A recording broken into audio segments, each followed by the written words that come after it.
It's so special to be here tonight with so many of the former board chairs, both my predecessors and those who succeeded me. It's also a little poignant to me, a little bittersweet to be thinking about some of the people who were really mentors to me and have long-standing relationships who have passed on.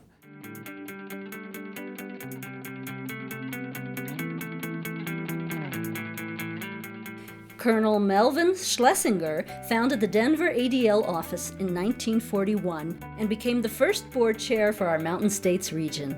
This was the time in which Adolf Hitler was at the height of his power. Europe was engulfed in its Second World War and the Holocaust. The 1940s was also a time in which discrimination was prevalent in the United States, where hate groups like the KKK had a great deal of influence in both local politics and throughout the country. Edward Miller was the board chair in the 1950s when ADL's efforts helped to pass Colorado's first laws banning discrimination in employment and housing. During the 1960s, the terms of Walter Simon, Louis Deegan, and Edward Hirschfeld, the Anti-Defamation League worked closely with Catholic and Protestant communities to overcome stereotypes and myths about Jews, to expose extremists and hate groups, all while fighting to ensure voting rights were granted to all. In the 1970s, when ADL was led by Louis Isaacson, Mendel Berenbaum, and Norman Davis, we exposed Colorado neo-Nazi groups, and we supported Israel in the face of boycotts, discrimination, and terrorist activity. We advocated for the rights of Soviet Jews who suffered severe discrimination in their homeland to immigrate and to be treated fairly. Jerry Quiet and Leslie Davis guided us through the 1980s, the decade in which many of the ADL signature programs were born, such as the first Governor's Holocaust Remembrance Program and the Catholic-Jewish Dialogue. Jerry Quiet was completely devoted to social justice. His work with the ADL embodied his lifelong commitment to civil rights. During the 1990s, Kenneth Kripke and Philip Figa helped in the implementation of programs designed to deliver a message of inclusion and acceptance to students and young people alike, and we began training law enforcement to deal effectively with hate crimes. The son of Holocaust survivors, Phil Figa made it his mission in life to secure justice and fair treatment for all, and to treat everyone with compassion, understanding, and civility. There's a number of Denver leaders over the years that have had real impact with ADL nationally and internationally. My dad was executive director of ADL here in the Mountain States region for 28 years. And so I grew up in a home that not just talked the talk about making the world a better place to live, but did that. And I grew up then with values that said, I have an obligation. I've been involved with the ADL since I was in high school. That's really true. I was involved, I was the youth representative on the executive committee. They had learned in parochial school that the Jews had killed Christ. They grabbed me, and one held my feet, the other two held my hands, and the biggest leader beat my face, closed my eye, closed the other eye, moved my nose, which wasn't hard, a little to the left, and chipped all my teeth. That was my first exposure for being Jewish. When I was growing up, there was certainly a great deal of anti-Semitism. We couldn't go to various schools. The doctors couldn't work at any hospitals, and we couldn't go to many of the country clubs. Well, my brother Jerry and I were both involved in the Jewish community. And I'll say one more thing. We learned my maternal grandfather was king of the Jews on the west side. He was very, very charitable, and he taught us what tzedakah is.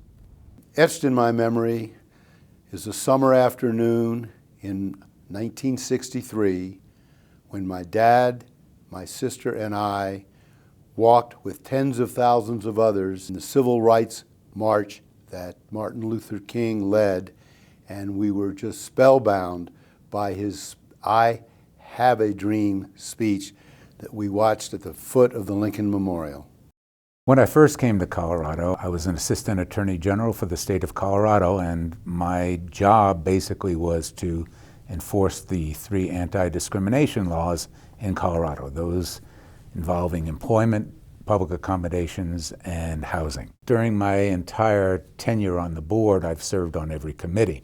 And obviously I also served as chair. They used to start their meetings that the chair at the time would stand up and say, "Gentlemen." I would gulp and cough, and I always considered that one of my accomplishments, that they stopped starting their board meetings by saying, "Gentlemen." The entity came to me and asked me to navigate, if I would, the legislation that became and is now a viable hate crime statute in Colorado. And at the time, ADL was in the forefront of introducing that legislation throughout the country. I remember testifying, gathering people to support it, and being kind of in the forefront, and even at the signing of that piece of legislation. I worked for Coors for many years, and in the early 1990s we decided that we were going to become a national brewer. And we started with the southeastern U.S., including Florida.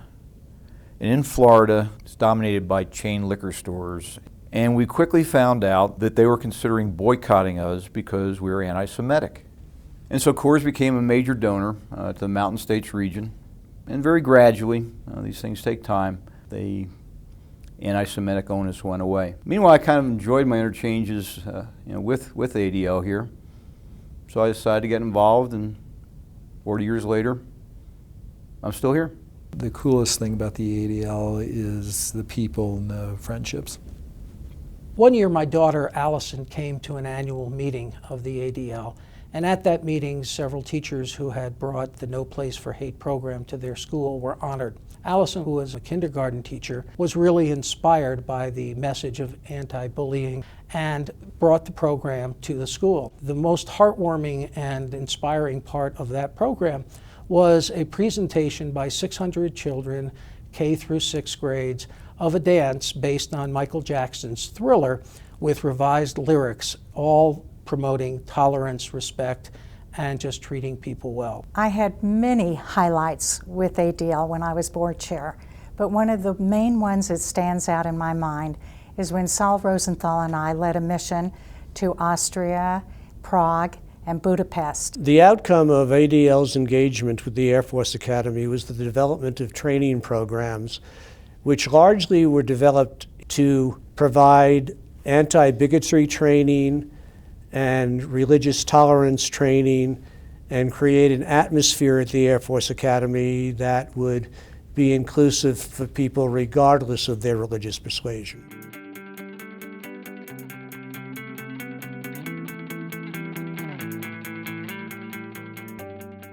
So much of what we do is proactive. We are looking ahead and saying, where can we make the biggest impact? Where can we do the most to help? And I think a perfect example of that is our No Place for Hate program in the schools. To me, that's something that nobody else is doing, and it's something that's so important in this world, especially when you look at the issues you see every day in every place having to do with bullying.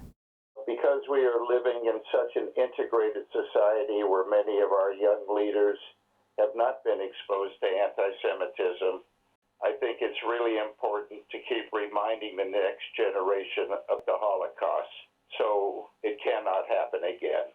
The Governor's Holocaust Remembrance Program and ADL's No Place for Hate are examples of programs that need to continue into the future. We've always had a very strong leadership development program, and that's been the strength of the ADL, is bringing in new people with new ideas, with vitality, and I love that. I hope these young leaders will be leading us to a time when the need for ADL will no longer exist. The Young Leadership Program is the heart and soul of ADL. Now is the time that I can see what the statement passing the torch means.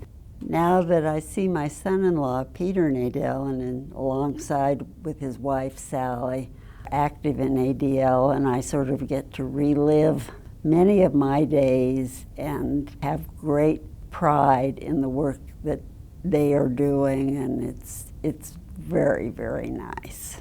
As I observe ADL in Denver today, it is so exciting to see so many young people engaged, wanting to participate in the social justice programs.